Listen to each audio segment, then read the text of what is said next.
Hello, everyone. Welcome to the Newsbrowse News broadcast.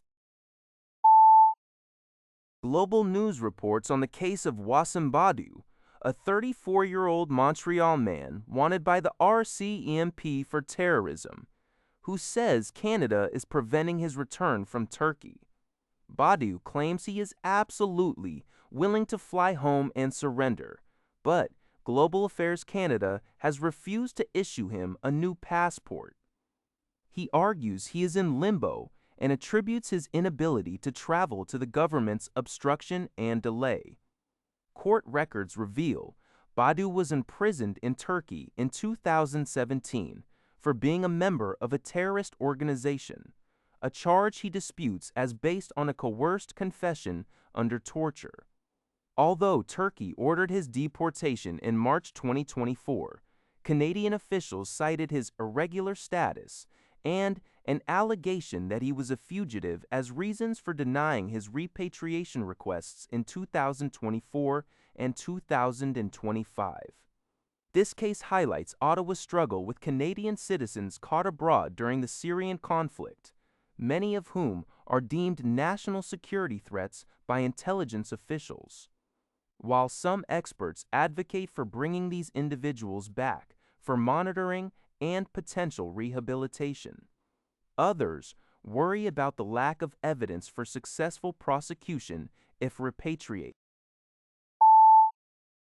City News Everywhere reports that Mothers Against Drunk Driving, or MAD, is intensifying its call for the Canadian federal government to make anti-impaired driving technology mandatory in all new vehicles.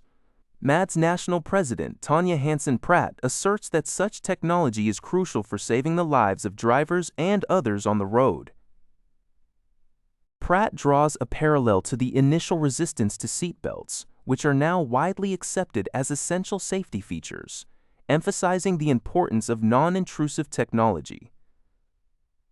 She cites examples like passive systems that check a driver's blood alcohol concentration through touch or breath, or advanced cameras that monitor eye movements and assist with speed and lane keeping. This advocacy follows the United States HALT Act, passed in 2021, which requires similar technology in new U.S. passenger vehicles by 2030. MAD's primary objective is to enhance road safety for all Canadians. For Everton, the New Brunswick government is set to announce a significant investment in new amphibious aircraft this morning, May 19th, according to the Canadian press. This strategic move comes as the province braces for what is anticipated to be one of the hottest summers on record, coupled with ongoing concerns about drought conditions and wildfire risks.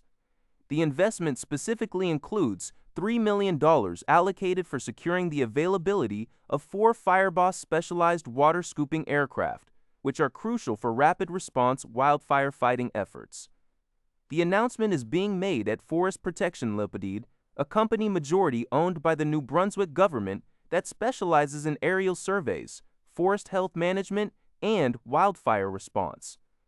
Premier Susan Holt's Liberal government had already initiated an early start to the wildfire season in April due to record low precipitation and a lack of snow. Additionally, the province invested $6.7 million to expand its year-round firefighting forest ranger team from 95 to 169 personnel. The Canada Drought Monitor reported abnormally dry to moderate drought conditions across much of New Brunswick on May 5th, reinforcing the need for enhanced preparedness. Neighboring Nova Scotia recently secured its own $6.5 million contract with force protection for 4 water bombers and another plane, highlighting regional concerns about the upcoming season. According to Global News, the Royal Canadian Mounted Police, RCMP, are investigating a significant fuel theft incident that occurred at a Tempo gas station located on Y Road in Uncas, Alberta. The crime took place in the early hours of May 1st, when approximately 5,000 liters of diesel and premium fuel were stolen. The station's sensors initially indicated issues, but it was later discovered that the fuel tanks had been tampered with, and the fuel siphoned off. Responding officers observed a substantial fuel spill along a nearby tree line, leading to concerns about environmental damage. An employee at the station expressed frustration over the cleanup costs and the environmental impact. The RCMP investigation into the heist is ongoing. Newswire.ca reports that a recent Litres survey, commissioned by Remax Canada, reveals a growing trend among Canadians to see recreational properties as a viable entry point into homeownership and a key component of long-term financial planning. Nearly half of prospective buyers, 45%, view them this way, while 60% of current owners consider their recreational property part of their wealth strategy.